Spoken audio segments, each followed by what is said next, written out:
Hello, everybody. This is Alex. Welcome back to the Astroimaging channel for this Sunday night. We're going to have a good time tonight. We're not going to have a presenter coming from outside. You are going to be presenting the program today. All of you who contributed your shots on gorgeous galaxies.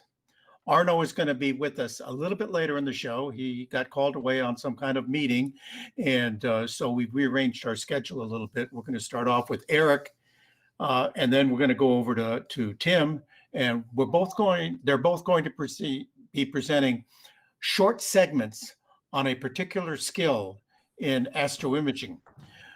We've been thinking for a while that our job in the Astroimaging channel is to spread techniques, ideas, and how to do things in astroimaging. And we don't necessarily do that in an hour-long program, there's lots of stuff, but it can be hard to access the actual techniques. Would it be better if we had a series of short workshop-type programs or tutorial-type programs, maybe 10, 20 minutes each, that you could go to, find them, and that would be what you get to see. So that's what we decided to do, make up some of those. And we're going to introduce a couple of them tonight and see how they go. And you'll be able to go and access that particular part at some point. Eric and Tim are going to be the first people we do that with tonight. And I think it's a good experiment. But mostly, we had more than 100 people, or we had more than 100 images turned in of beautiful, gorgeous galaxies. And Arno Brock from Down Under volunteered to put them all together into a beautiful little slideshow. And we'll be having that. But we're going to hope that Arno gets back from his other business meeting tonight before we do that. We'd also like to look, let me go to the sharing mode here. We'd also like to look at our calendar. The last time I looked at this calendar with you, we had a lot of blanks in it. But as you can see, we filled up most of those blanks. We still have a blank on September 19th and September 26th. But next week, Rory's going to be talking about the next dome. Remember, he was scheduled a while back, but we had a horrible storm and a power failure and couldn't get on. Then we're going to learn how to safely clean our optics. And Derek, a man of great enthusiasm about astrophotography, will be here to tell us some cool stuff about how to use astro images and astrophotography in education. And here's a volunteer that came in this way. Remember, I've done this before. I've gone to the contact page, and I said, hey, if you want to present something, just go ahead in here and tell us who you are, how to get a hold of you, and tell us what you want to present. And Laura sent us something, says, I'd like to tell you guys about high resolution solar astroimaging. So I said, yeah, sure. We'd love to hear about that. So she's going to come and tell us that. And we've got other things coming up. But again, we've got some blanks in September 19th and 26th and after November 7th. We have made one decision today. We're going to bring back a feature that we have had in the past and we thought was quite useful to a lot of people, and we haven't done it in a while. We've talked to Eric, and Eric takes really good pictures. He gathers really good data. We've talked to Eric into finding one really good data set. Don't know about what yet. He's going to decide that the next week, and we'll tell you all about it next week. And when we get that data set, we're going to be able to put that up on the web someplace and let all of you go after that data set and process it however you would like. Bring out whatever you want. And then we're going to come back probably November 14th by the time we come back to it. But and that gives you a little bit of time to do all the work on it. And we will show the results of what you've done with Eric's data. And we'll probably ask a few of you to come in and tell us why you did what you did and how you did what you did and what you did special with the data. Not process it from beginning to end maybe, but at least tell us the nuts and bolts of why you made it special. I mean, it's all working with the same data. And haven't we always been amazed how using the same data, we get such different pictures out of it?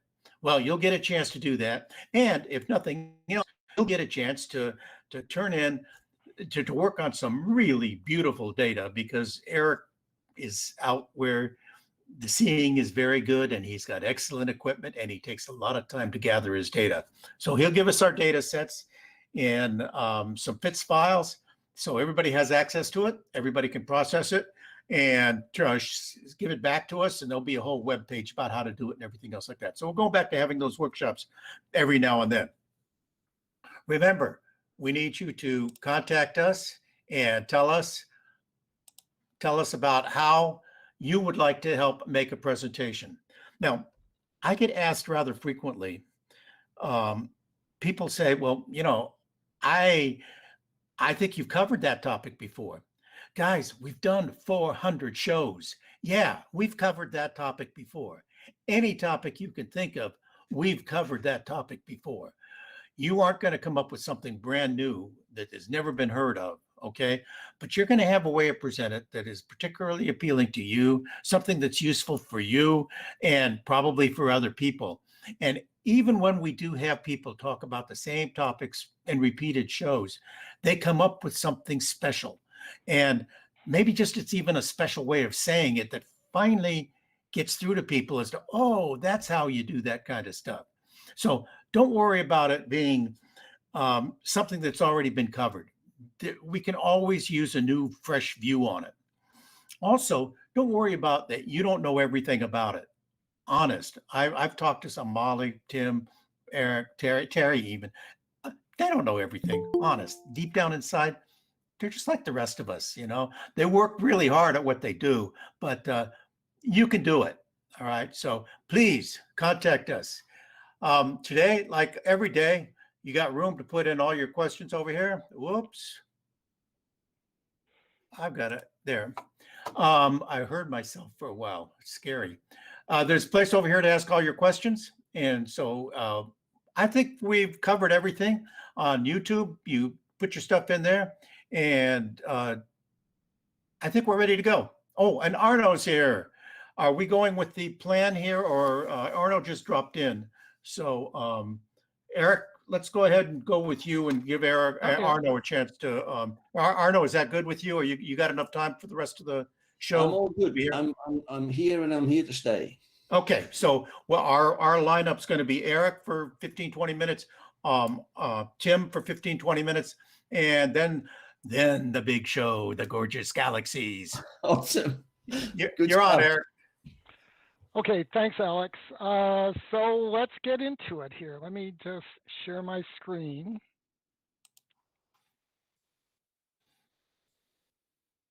Entire screen.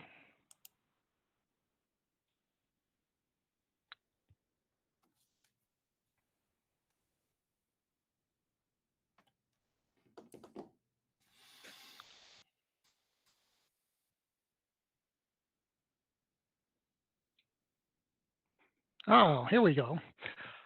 Hi, everyone. Tonight I'm going to be talking about a portion of construction of a Hubble palette image, and that is tone mapping.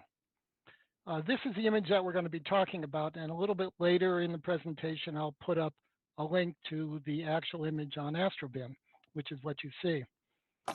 So you probably have all done narrowband imaging. Mostly it's done in it has more interesting structures, and for those that are in light polluted areas like we are here in Chicago, you know, narrowband imaging is the kind of thing that we can do and not worry about the light pollution. So the Hubble palette image is a way to present the three primary emissions that we collect: the hydrogen alpha, the H, the sulfur S, and oxygen 3. And they are mapped to the RGB color palette. They're mapped where sulfur is R, hydrogen is G, and oxygen is B. And there's oftentimes a question of like, why are they mapped that way? Well, in the first place, when you get done, you get a really pretty image.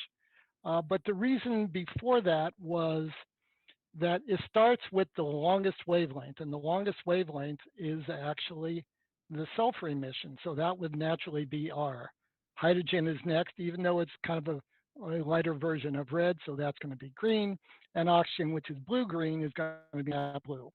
So that is the mapping system for the Hubble palette. And by the way, any space telescope image that you see, they are all mapped images. They don't, even the ones that have images in visible light, they don't have RGB filters like we do. They have a whole variety of filters, and they have to map them to a spectrum that we can see, which is the RGB spectrum. And especially if you have images that are in the infrared or the ultraviolet or even further out, you must map them to a color that you can see. So this is the Hubble palette mapping. And the final image that we see here is a balancing of those three. The problem is that most of these emission nebulas, which this one is, are primarily containing hydrogen. So the emissions that you get are primarily hydrogen. And if you map that to green, then your image is going to be green, of course. So you have to have a way of balancing that. And this balancing system is what I'm going to discuss tonight. And we're going to discuss a slightly revised method of balancing. I think if you've done a Hubble palette image, you've actually seen this before. You go in, you adjust your histogram, and now you have your image. But I think it's more complex than that, where you have to actually adjust different areas of the image individually by selection in order to get the most out of the image. Now we're going to start, this is the starting images that I'm going to work with in order to produce the tone map. And we are going to work with a tone map, that is a map of the colors without the stars. And if you haven't heard before, the reason we do this is that we have to stretch these images.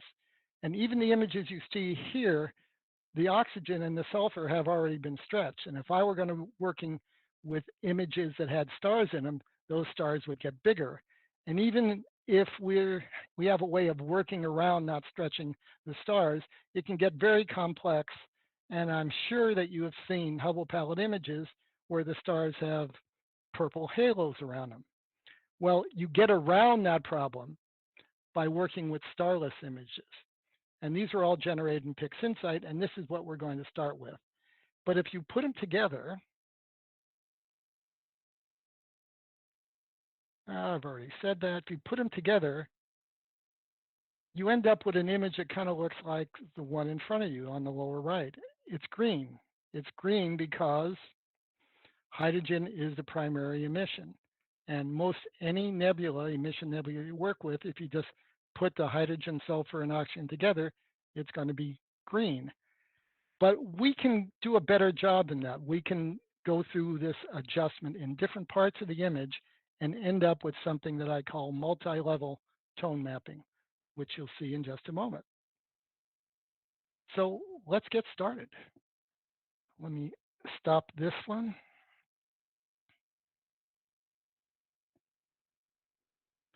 And bring up Photoshop. So this is the same image that you saw just a moment ago. It's green. It's green because if you look at the hydrogen emission, that is the stronger emission. And even if I partially stretch the sulfur and the oxygen, it's still green. So we have to make an adjustment of that. And I'm going to do this step by step. And we're going to do it with layers. This is the layers palette right here. So let me make a new layer. Let's drag this down. Now, instead of adjusting the whole image at once, you can see clearly that there's different amounts and different colors emission in different parts of this image. Even if it's not balanced, you can see that there's more hydrogen in some areas, more sulfur in others, and more oxygen in other areas. So let's make adjustment in specific areas based on lightness. And I'm going to do this with the selection tool. So let's just select this area, and we don't have to be real fine with this selection. Oh, see, that's very jiggly. Not to worry, because we're going to make this selection, and now we're going to feather it. Modify, feather, and let's feather it really broadly with 400 pixels. So now we have an area which is approximately equal in lightness. I'm going to hide the little marching ants. I don't like those marching ants, but the selection is still there. And I'm going to go into the levels command, adjustment, levels, and I'm going to go through the R, G, and B channels and try to balance them. And I usually work with just the left and the center slider. And you see the histogram changes as I move it. And now we're looking for areas that are overlapping. So now the red is overlapping more of the green. This is part of the balancing technique. The green, you can see how broad that is. Let's leave it about there. And the blue. So we're trying to get as much overlap in these as we can. And you see what we've done for just this area. We now have a more varied color area, just the one that we've selected than it was before. We can see before and after, and not so dominated by hydrogen alpha. We have balanced that area so that the sulfur, oxygen, and hydrogen alpha are approximately the same. Not great, but approximately. So now let's make another layer. Let's drop that down. And let's make another selection. Let's make this selection over here, this kind of brownish area. And again, we don't have to be too fine with this. Make that selection. We're going to feather that selection. Let's make a nice broad feather again. Hide those marching ants. There we go. And now go in the levels command and balance that. Now in the beginning, these outside darker selections aren't as dramatic, but once we get into the center, you'll see that there is truly a dramatic change. But you can see we can make some adjustments here to kind of overlap the R, G, and B so it is more balanced. And let's do this starting with red. A quick question from Linda on YouTube. Sure. Did you do a linear fit on your 3 color channels? No, I don't do linear fit because linear fit is problematic. And there are different kinds of linear fits. I'm going to try to do 2 things at once. And none of them are perfect. What you can do, and what I usually do, is I simply stretch the image. So for the sulfur and the oxygen, I'm trying to do 2 things at once. So now I've got it overlapped. I'll get back to that question in a second. But you can see that we've got more variation in that one selection. So let's implement that. Yeah, linear fit, I've used it in Photoshop. I use it more to balance the background for an RGB image, like for a Galaxy. But just doing linear fit here really does not produce the results that you want. You're better off just doing initial stretching of the starless image. But I understand the question. So here we're getting a nice overlap. We have one more not too exciting area to do. I'm going to make a copy. And we're going to select this area down here. And we're going to selection, modify, feather. Nope, missed it. Selection, modify, feather. Let's do a 300. Now the amount that I feather this depends on the size of the selection. So the smaller the selection area, the less I feather it, since we don't want to have the feather overlap to other areas that we've already adjusted. But we don't want to have nice sharp boundaries, which are also undesirable. Hide those marching ants. And this is getting a little redundant, isn't it? But don't worry, you spent 8, 12, 14 hours collecting data over 3 or 4 nights. So this only takes really a few minutes and easy to do. We're going to broaden out that histogram.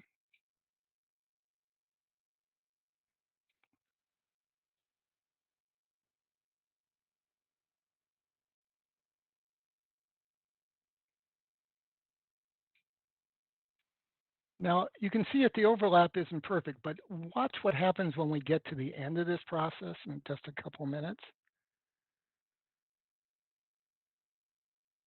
Do we like that? I think we do. Make another layer. When we get to the end, the overall image will get more and more balanced. So now let's get on to the interesting part. Let's make a selection on this really bright area. That's the real area of interest. So I'm going to make a nice large selection. Then I'm going to narrow it down to make a couple more. And selection, modify, feather. Let's do 400 pixels. Hide the marching ants. Now watch what happens. And you can see this is heavily influenced by hydrogen alpha. Now, if we were to done the whole image, we wouldn't see such a dramatic change in that center area. But by selecting the center area and feathering it out, we can now balance that area and watch what happens.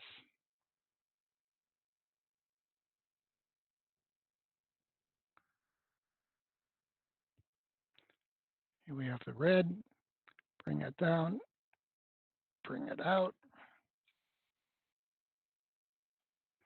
Get rid of this overwhelming green. Whoa.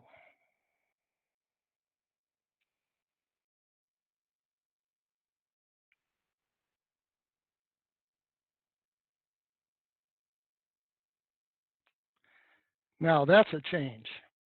As opposed to this green nebula, now all of a sudden we see a nice variety of color in the area of real interest. So let me make another copy of that layer. And now let me just select this really green area down here. Don't worry about my jiggling mouse.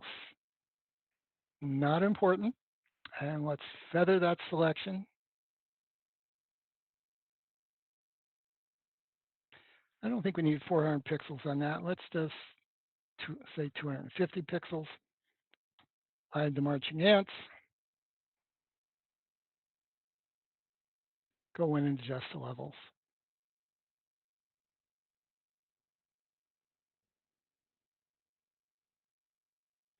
And again, we're always trying to overlap these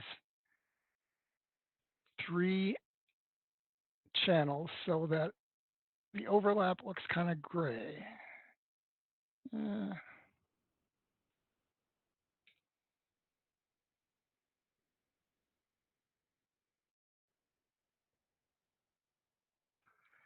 And that's a change. Now I could go into smaller areas and define a little bit more here. Let me just do one on the same layer. So let's say I wanted to bring out more of the variation on just this one area here. I could do that. Let's just make that selection. And let's do the same thing. Let's include it with this area right here. And again, all we're doing is the same thing you do for any kind of Hubble palette image, is that we're balancing, I think I missed, we're balancing the R, G, and B, which means we're balancing the contribution of the three emissions. Selection, modify, feather. Let's feather this one, only 100 pixels. It's a small area. Hide the marching ants.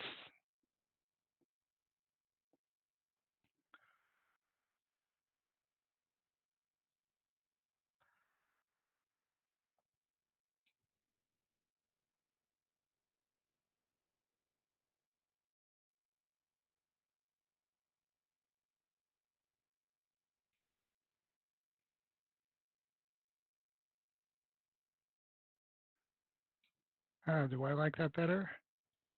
Yeah, I think it's all right.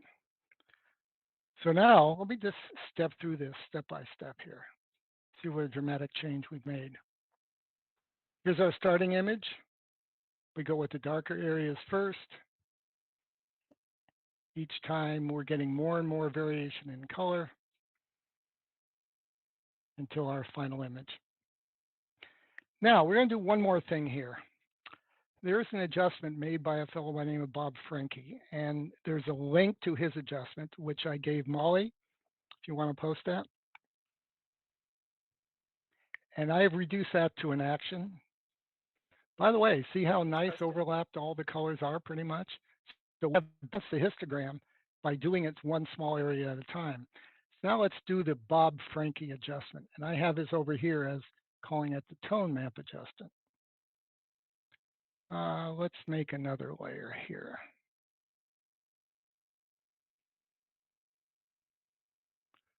And now let's do the Bob Franke adjustment. This brings out a little more orange. And not much more. And this is our tone map. Now, every time you go through this, oh, there's one more thing we should cover. And that is, you should always select your profile. There's a couple different profiles that I generally use. One is called the sRGB 1966.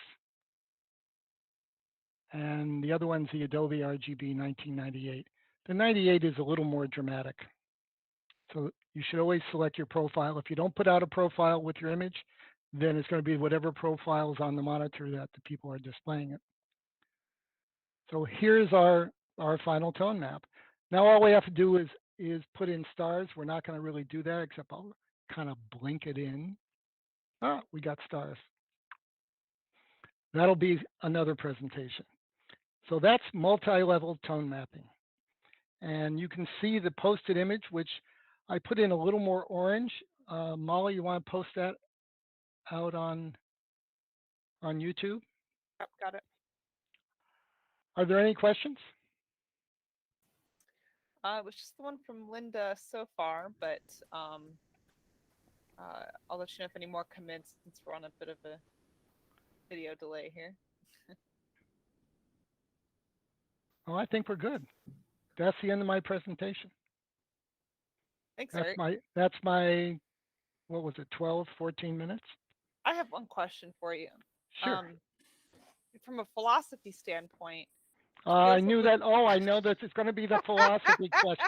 Oh, here comes the philosophy. Are you really representing what's in the nebula? I mean, I know we don't need to get into a whole discussion, but okay. It's a good question. It's a good question. I know the question. Okay, I'm sorry. I don't mean to interrupt you, but go ahead. No, yeah, you already know what I'm going to ask. Well, look what Chris Ponsky asked just now. Let me go. Chris asked, but doesn't the multicolor result look very unnatural and also non-Hubble palette-like? Seems like overall looking at the nebula through a kaleidoscope. Mm. And that kind of is that a real picture? Of course. Is that really what's there? Remember, what is the Hubble palette? I know does it look like this? If you were standing next to this nebula, number one, you couldn't see it. But if you could see it and you had eyes as big as, say, a giant squid, what color would it be? It would be red. Red. It would be red. What the Hubble palette is trying to do is bring out the three emissions, even though we know that hydrogen is absolutely dominant and sulfur is really just a deeper red and oxygen is really green. But if you represent them that way, you basically are going to have a red image. And that's really what an HRGB image is. But for a Hubble palette, it really goes in the gamut from the green through the, well, let me see, the green all the way through the orange and sometimes red. And I've done this several times, and sometimes it'll come out a little bit redder because I pushed it one way or another. And you can easily go in and make further adjustments. In the end, this is what appeals to your eye. It represents the structure of the nebula. And that's what you're really doing. You're bringing out these structures that otherwise would just look red that you wouldn't see. But is it real? It's a mapped image, like almost all the images that you see from the Space Telescope. So, and remember, this is the tone map. So the detail and the smoothness comes a little bit later when you can put on something, like you put in the stars where it can be a little easier. So a question from Wanda on the stars. what do you use to get rid of the stars and the masters, and how do you deal with the artifacts if you use StarNet? When you use StarNet, if you have a nice assembly of data, you'll get rid of most of it. You take it into Photoshop and you get rid of our residues by using the clone tool or the other tool here, the magic brush. That's probably Mag- more the magic true. one. That's probably more true of telescopes that don't have diffraction spikes. With diffraction spikes, Oh, StarNet yeah, is diabolical. That is Yeah. very true, yeah. it's much more difficult. And if you do have something with diffraction spikes, you'll tend to blur this out. So I see a lot of people will take this image, for example, and let me make another copy, and they'll put in, oh, let's say we're running over a little bit. Let's put in a blur. Why are you blurring the image? Because this is a color map.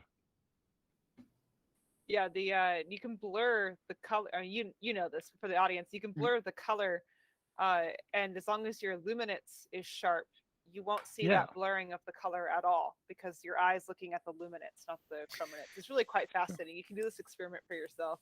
So yeah, for example, here, let's We're blur going it to see it in 10, a minute. let's blur it 10 pixels. I mean, we're really blurring the, Yeah, Stuffing out of Tim, it. are you gonna show that? Yes. Okay, cool. okay. So Okay, Eric, before you go on, you mentioned about profiles using the Adobe and the SRG, the one made for old school monitors. mhm. If you're kicking something out to be intended to be displayed on a web page, the Adobe profile may not be the best choice because that full gamut is not guaranteed to come across. Yeah, it depends. So what I'll normally do is when I get to a final image, I will actually put it on a display and to see what displays, whether my rendition of it will be displayed properly on a web page. I will do that beforehand. But I think I do like the 1998 profile a little bit better. But the important thing is you choose a profile. And if you don't choose a profile, you're at the mercy of whatever the monitor, however that's set up. I'm going to ask one more question here, and then I think we need to move on to Sure. Tim, and then we'll be coming back at the end of the program. We'll come back for any more questions.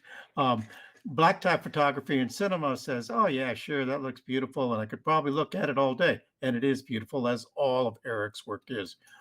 One of the things that Eric does that the rest of us don't get a chance to do is image in, for a long time, in really nice skies. So Black Tie Photography and Cinema continues. If we had the original data to download too, let me ask you another way. How do you get your data? Where's this data from? How long is the exposure and stuff like that, Eric? So if I can reconstruct it, I think I had about 2 nights of hydrogen alpha data. And then I had 1 night each of sulfur and oxygen, which was bin 2. And if you look at the sulfur and the oxygen in this particular nebula, it can get pretty rough.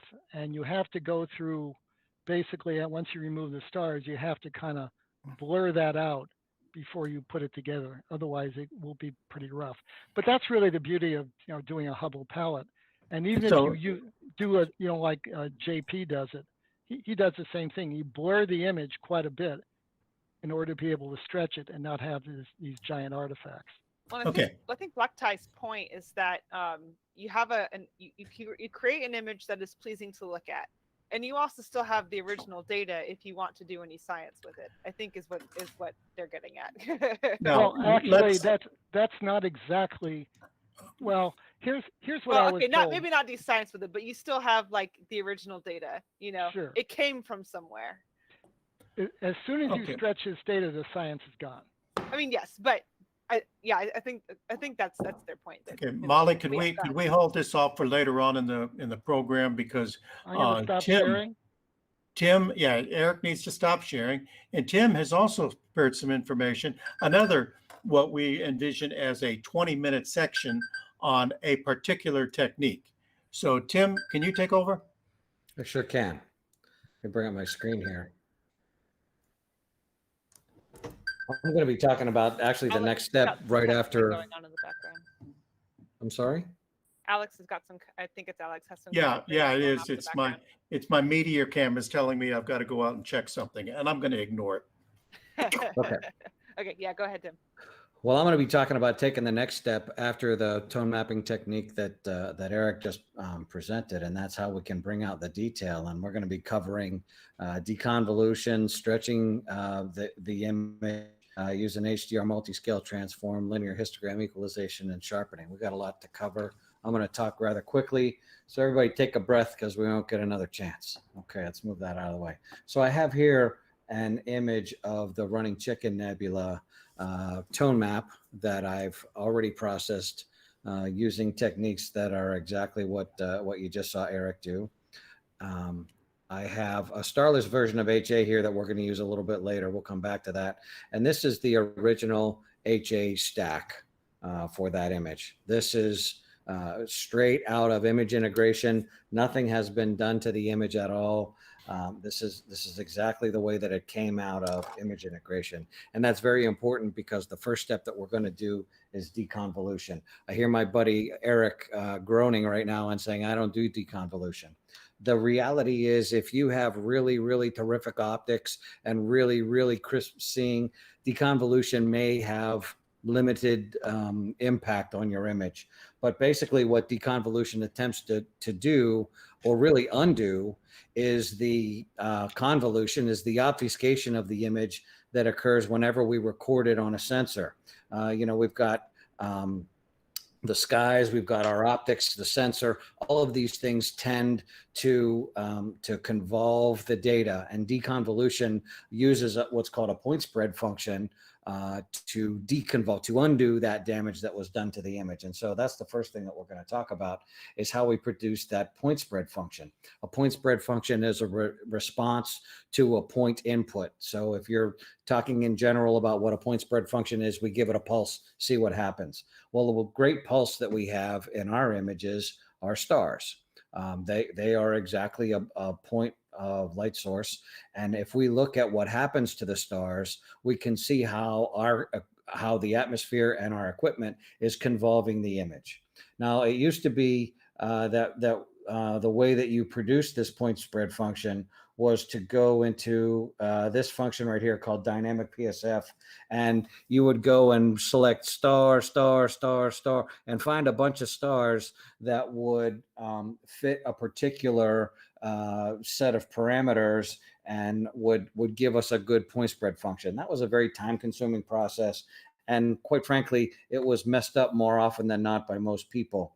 And thanks to the efforts of a wonderful human being who I've never met named Hartmut Bornemann, he pretty much condensed all this down into a script that will create our PSF image for us. And what this script does is it applies those criteria that we're supposed to apply in order to get good stars. You say how many stars you want to use, and 50 is a perfectly fine number. And you click on this evaluate button right here. It'll go out there and look at all of the stars in the image and come up with the right stars to really quantify and identify this point spread function.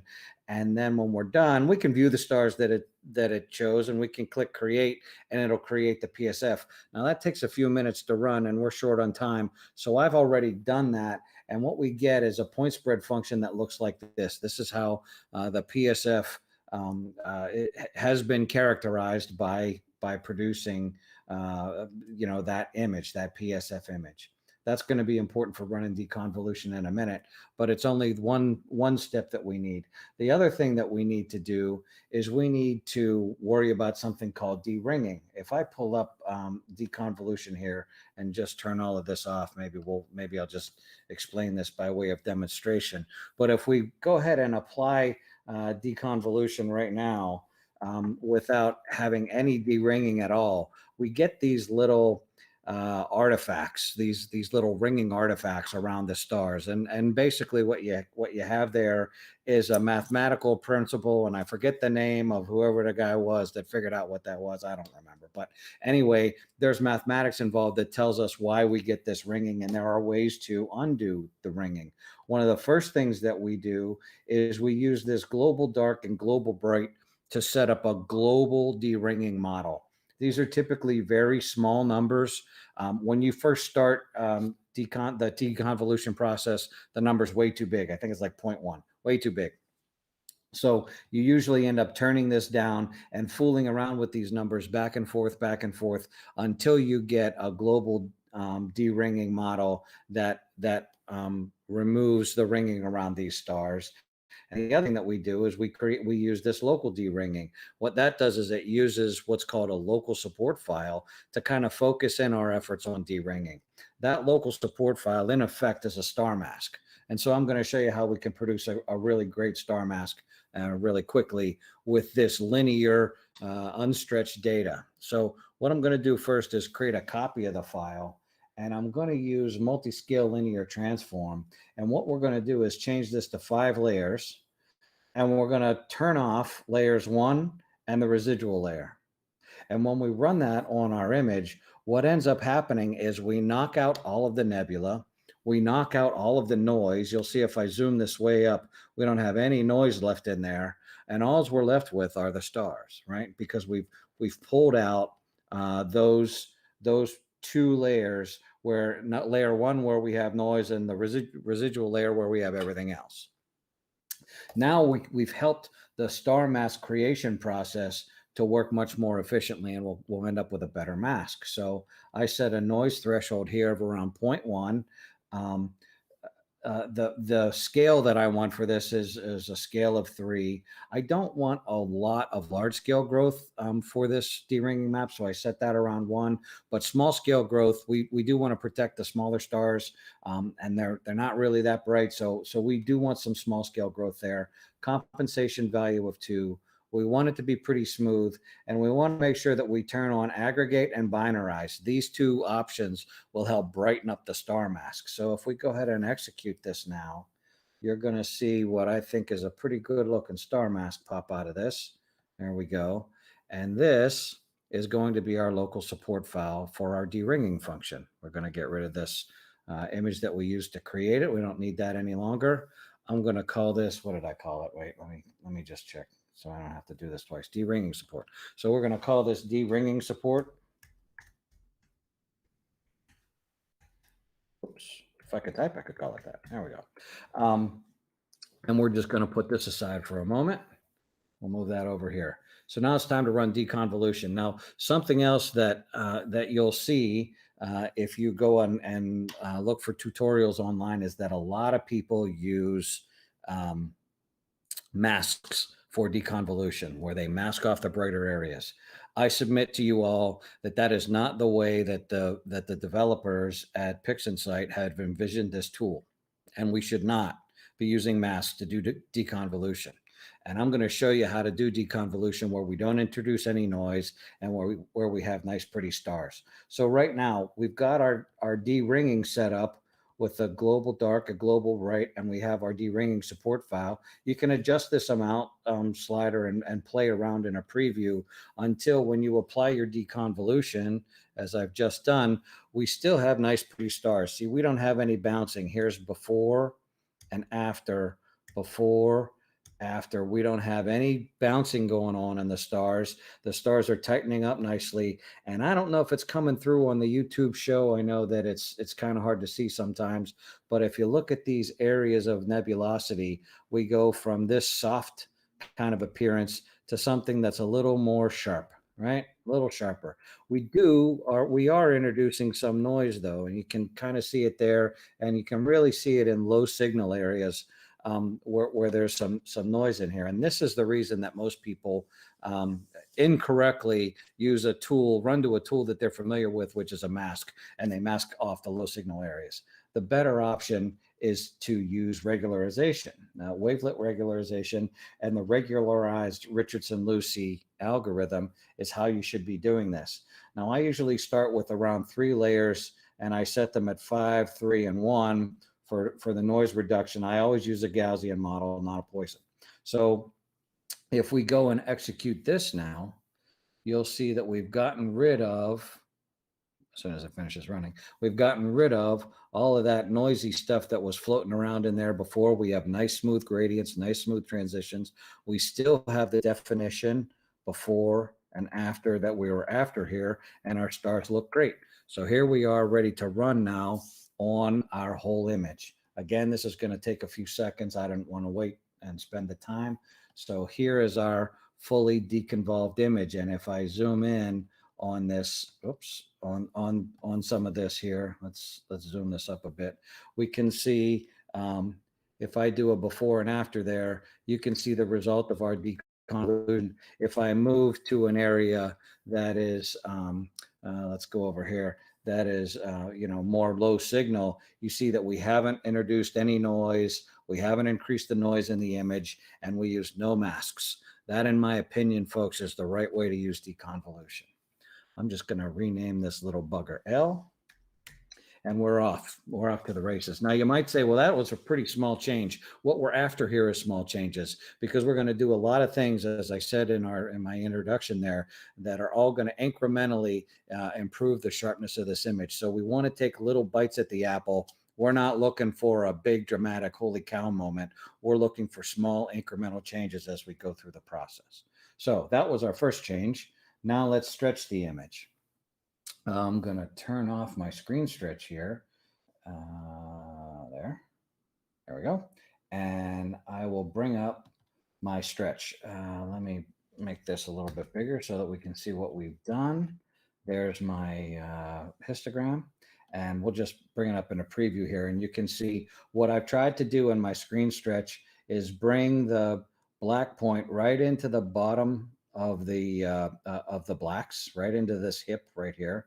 And we slide our white point down until we get to the point that we're filling up the image. We don't want to go too bright. We don't want the thing looking like this, right? And we don't want to go too dark because we won't really see the beauty revealed in this nebula. So we just want to get it to be something like that, somewhere around there. Should be a good look at our image. And I'm going to go ahead and apply that. Now we are no longer working with a linear image. This is a non-linear image at this point. Okay. So we're starting to see, if we blow this up a little bit here, we're starting to see our detail come through. We're starting to see the beauty that we're going to be able to reveal. But, we've got these areas that are kind of bright, like right here and right here. And if you look closely, and I don't know if it's coming through on the YouTube video, but there's detail in there that's really being sort of obfuscated by the fact that the nebula is so bright. And we could really benefit with some what's called dynamic range compression. And for that, we're going to use the HDR multiscale transform tool. That's what this tool does, is compress our dynamic range. And if I yank up a preview here, we'll take a look at this.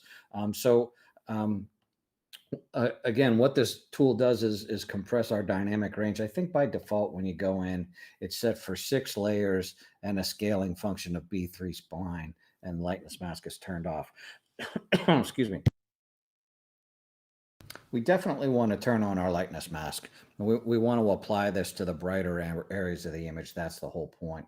And I just sort of play around with the number of layers in the scaling function until I get what I like. And so I might go ahead and run this and take a look and say, well, okay, that looks all right. But let me see what happens if I knock the layers down. Ooh, no, that got a little too flat. I don't like that very much. Let me just knock it down a little bit and see.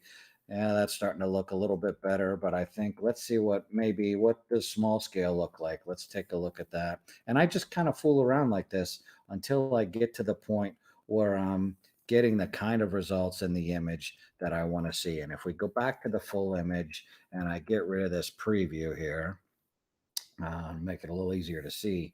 When we apply this, what we're going to see is we're going to knock down all those really bright areas in the image, and we've pulled up just a ton of additional detail in all this nebulosity here. You see all these little bands of detail that, we could kind of make out before, but they were sort of like little wisps, and we couldn't really tell what was going on, right? So now we've pulled those out. But what have we done? Well, the downside of this is the image looks kind of flat, doesn't it? We've kind of lost our depth. We've kind of, brought this whole thing down to sort of the same level, and we're missing that depth in the image that kind of gives us that, that kind of feeling like we're looking into the screen. So it's time to bring some of that back. And for that, I'm going to use the LHE, the local histogram equalization process. A quick question first, or Sure. maybe we're not quick. Yep. A question from Linda. She says, my understanding was the de-ringing support was primarily to protect just the largest stars from ringing that the global setting couldn't handle. So it should only include the biggest stars. What's your take on that? That is what I've heard Adam Block say in the past, and the writings that I see from Juan Conejero say the opposite. And so the technique that I showed you, I didn't invent. It's what I saw Juan do, what I saw Juan write up, and that's how I've always used it. So I understand because I saw the same thing from Adam, and maybe Linda saw Adam's presentation as well, where he produced a local de-ringing support file that just had the largest stars in it. I don't know, probably two different sides of the same coin, but like I said, the technique that I showed you is what I saw Juan do. Okay, yeah, and I found that I need as many stars as I can get in my local de-ringing image, because the smaller ones will ring as well, I've noticed. Yeah, they'll all ring. So yeah. The technique that I showed you, I think comes out with great stars every time. In fact, I've had it come out with great stars every time I've done it. So Cool. And the way that I produce the mask is also something that I got from Juan. And I see your comment, Linda. I'll find that right up and try and post it in the comments, but I'll get it to you somehow. Find that write up that Juan did on how to implement this. What was I saying? Oh, the star mask technique that I got from him as well. And I think that produces a really great star mask with linear data. So you don't have to stretch it first and then produce the mask and all that kind of form. Okay. Cool. Yep, that's all we've got for the moment. All right, let's dive back in here. So we were talking about local histogram equalization, and this is a function that I think really benefits from a mask. Unlike deconvolution, I think the LHE process can be a little heavy-handed if we don't produce a mask. The unfortunate thing is we don't want to use the image that we have to produce the mask, because then it's going to remain flat. What we want to do is go back to the original HA image that we had and pull back some of the detail that we had there. And if you remember in the beginning of this, I said that I created a starless version of our HA image. This is why. The way that I produced this was I just took the raw HA image that we started with. I took the stream stretch parameters, applied them to a real stretch, dropped it on there, and ran StarNet. I've done nothing else. That's all I did. This is the original HA image with the stars removed. I'm just going to make a copy of that, and we're going to call this LHE mask, so we don't lose track of what the heck we're doing here. And the first thing that I do to produce this mask, or really the only thing that I do to produce this mask, is stretch it. And what we want to do, let me just pull up my stretch here. Let's bring this back to 1. What we want to do is stretch it in such a way, I'm just going to reset this, stretch it in such a way that we harshly clip the blacks and we push up the lights. Okay, so like I said, be harsh on the blacks, drop them down. You can see that I'm ending up with almost no histogram in the output here, because we're going to crush those blacks down and we're going to stretch up the lights. And this is the kind of image that we're going to end up with. So when I apply that stretch, this becomes our mask. I'm going to take this mask and apply it to our image. Move it out of the way here for a moment. You can see here that we are protecting the low signal areas, and we're bringing up the places where we had high signal in the original HA. So now if I bring up local histogram equalization, this is the function that I think, and you know what, I made my screen bigger and now this sucker is huge. Let me shrink this down a little bit. There we go. Okay. So I think this is a function that you really need to play with to get right, because every image I find is different. I almost never have the same values in this thing, and it's really about appearance more than anything. And so I use the preview window to great extent when I'm messing around with LHE.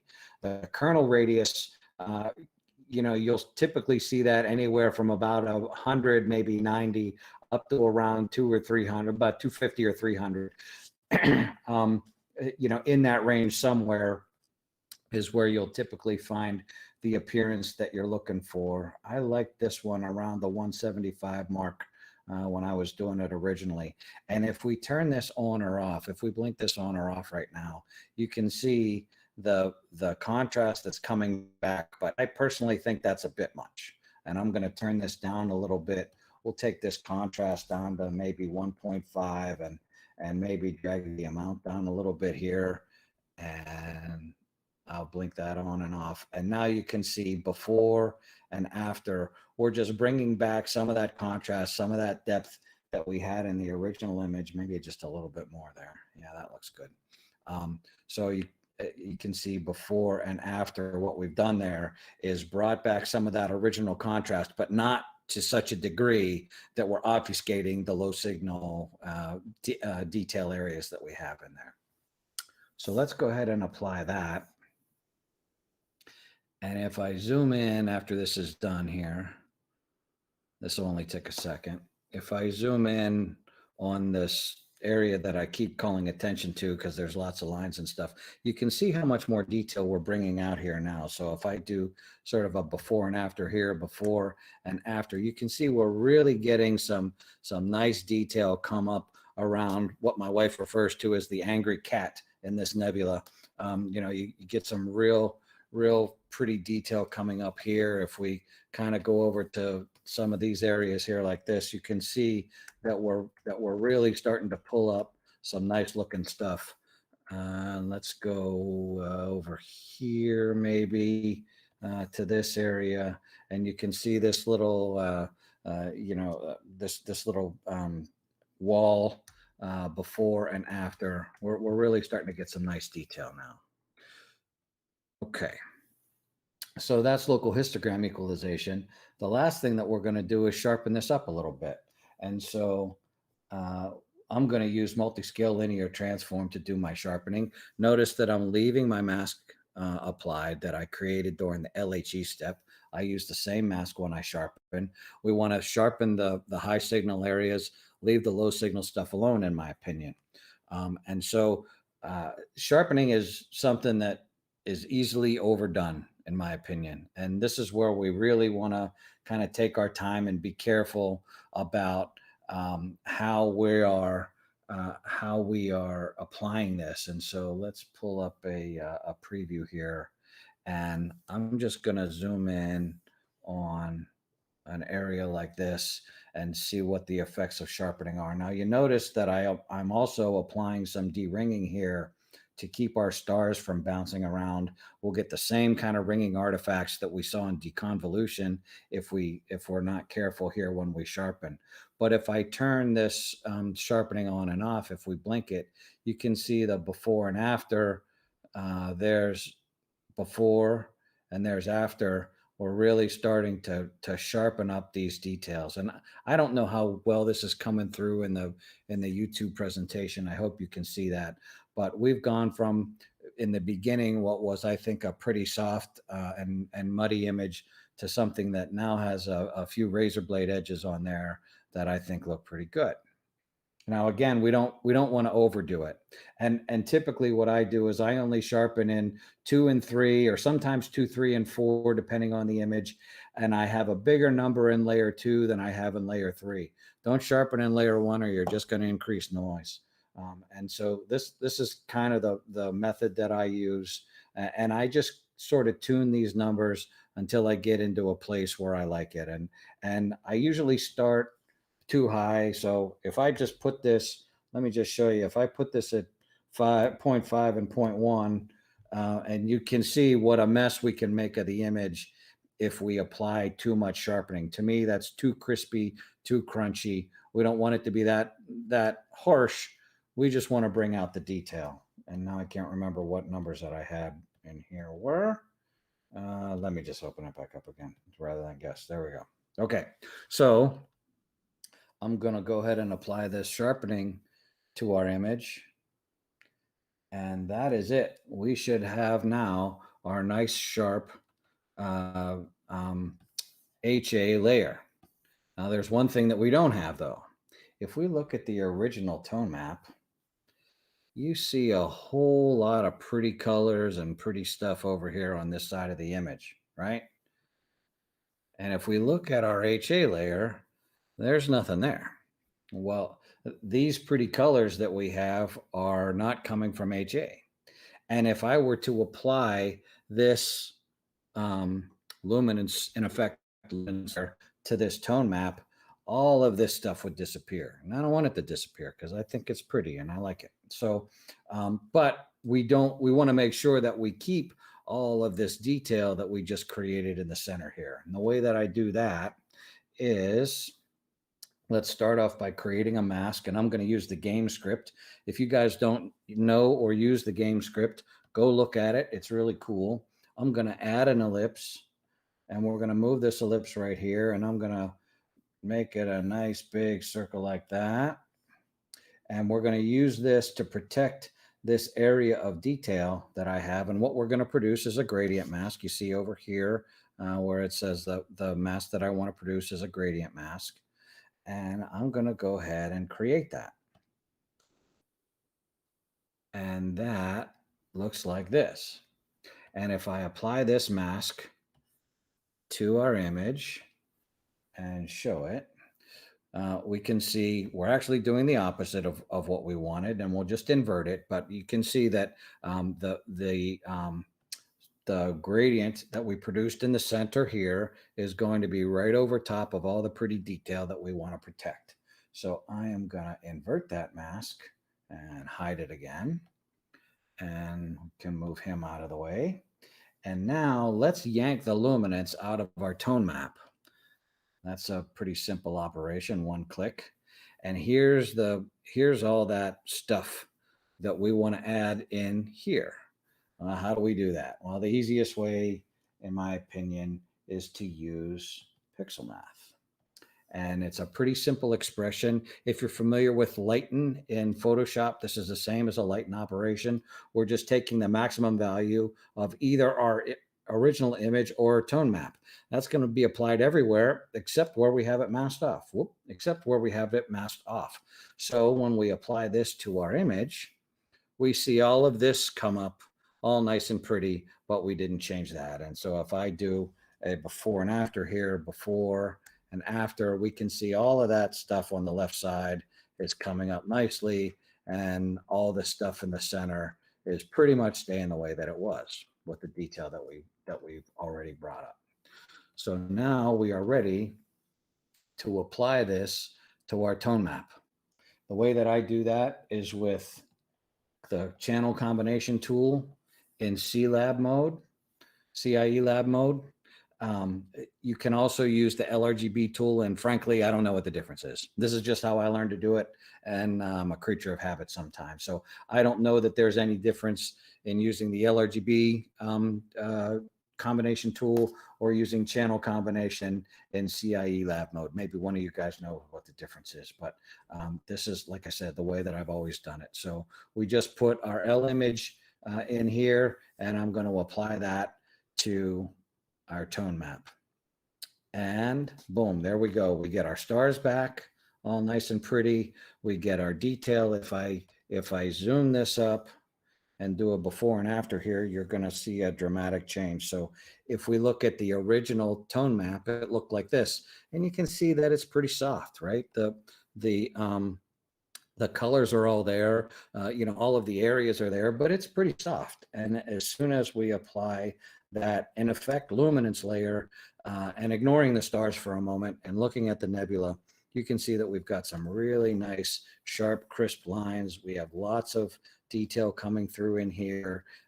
If we move up into one of these other areas, here we go. We can see some nice, pretty detail coming in here, along this ridge as well. Along where's my zoom tool here, along this area as well. Really great detail coming out of the image now. And we're almost done. I might, you know, maybe I'll bring up a curves. Whoops, yeah, that's what I wanted. I'll bring up my curves tool and maybe we'll apply a little bit of saturation to just kind of bring the colors up a little bit. I don't want to go too much, something like that. And maybe just a little bit of brightness. Let me reset this limit, maybe just a little bit of brightness here. Something like that. And boom, we're done. That's our finished image. That's gorgeous. Awesome. Yeah, that's a beautiful image. Molly, do we have any questions? I don't see any questions that haven't been answered yet. I did. Okay, we need to move on a little bit and we can come back. If anybody has any questions about anything we've presented so far, we'll go ahead and take them. But first, let's hear from down under. Our friend Arno has done a lot of work compiling things in. I'm just going to let Arno start speaking here. Take over, Arno. Hello, guys. Thanks, Alex. And it's good to be here. And yes, we're in lockdown again, so not going anywhere.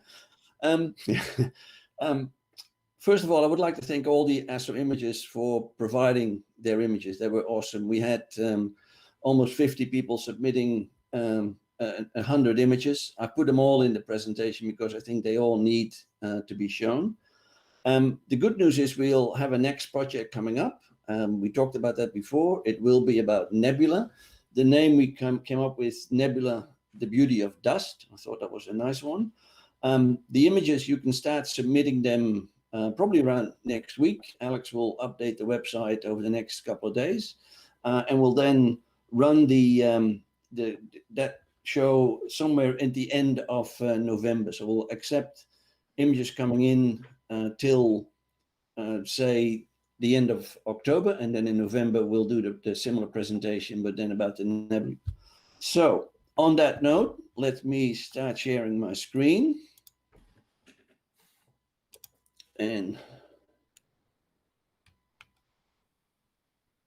see if we can get this show on the road.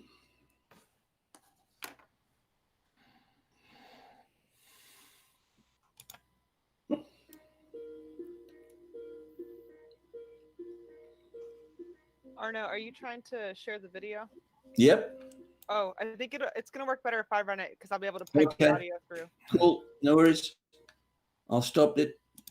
So we'll change. Molly will run the show. Cool. Thanks, Molly, for doing that. Yeah. And we look forward to receive the next ones for the nebula. So I'll leave it up to you, Molly. Off you go. All righty. Give me just 1 second.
Okay. That was quite a bit of work. Let me see, am I back on yet? Yes, I am. Okay. I want to thank Arno.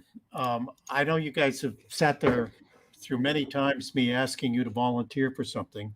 Arno actually did. He took all this on and he's shown great leadership in pulling all of this off. I want to thank you, Arno, for doing that. I mean, You just did a wonderful job on all of that. Really appreciate it. It's good fun to do, and it's good fun to be of a community like this with like-minded people. And as we had at the last talk, I don't have a telescope, and I'm very jealous of you guys with telescopes. And when I just saw that presentation on how you guys manage pics inside, I'm glad I can do some basic editing. So it's a great opportunity to learn and to see things. And hey, we've got some new friends. All of you sitting out there, you've got telescopes. You can take your pictures. So please do so. I want to see what you're going to do. You're going to take some galaxies. Now they got to be taken this apparition, which means this year, pretty much from, not necessarily between now and October 31st or whenever we decide to actually schedule it, but sometime recently. Don't bring up a picture from 100 years ago, 10 years ago, whatever. And another thing, we've got to be careful. Arno did a good job of stuffing, like some people submitted 5, 6, 7 of them, and he got them all in there. But at some point, we may have to cut the number of images that get into the show. Otherwise, the show gets too long or they get shrunk too much. So you be the judge of what's your best image of what you really want to present to us. Okay, please do that. Okay. Otherwise, we got to be cutting it, and our artistic judgment might match yours. Definitely don't want to do that. Okay. So we're going to be doing beautiful Beauty of Dust nebulae. We're going to be doing that. Now, we've been going, what time is it? Oh, we've been going for a while. Does anybody have any more questions about any of the stuff that we've been presenting tonight? If you would like to help present any of this kind of stuff, if you'd like to help make some of these tutorial programs, things like that, please tell us. You know where the volunteer page is. You know how to hit the contact button. We could use your help. I think we've gone on long enough tonight then. Molly, anybody else on the team here? Time to go? Time to go. Don't Molly. see any additional questions. Lots of Yep, praise okay. for the video. And yes, and I posted a link to the Gorgeous Galaxies video standalone is now live. So you can go watch that and share that with your friends at your pleasure. And we'll have a link on our website as well shortly. So when I rewrite the web page for Gorgeous Galaxies, we'll be changing it to Nebulae, the beauty of dust, and gas, dust and gas. So those of you who are fans of gas, go for it. Anyway, when I change the website, I'll include a link to Gorgeous Galaxies, just as we have the Neo Wison Parade and the Orion time. So, and we'll do this once every 3 months or so, and stay part of the Astro Imaging channel, but become part of it by contributing. Wanda's here tonight too. Wanda, thank you for all the work you do. Remember, Wanda keeps track of all the programs, and she writes entries on the on the spreadsheet so that you can always find what you're interested in. And Wanda's another one of those volunteers that just said, you know what, these guys need help, and just signed up, and there we go. Okay, Molly, who was a long time ago one of those people. You're in charge, Molly. Take us out. all righty. Have a good night, all. Good night, everybody. Thank you. See you all.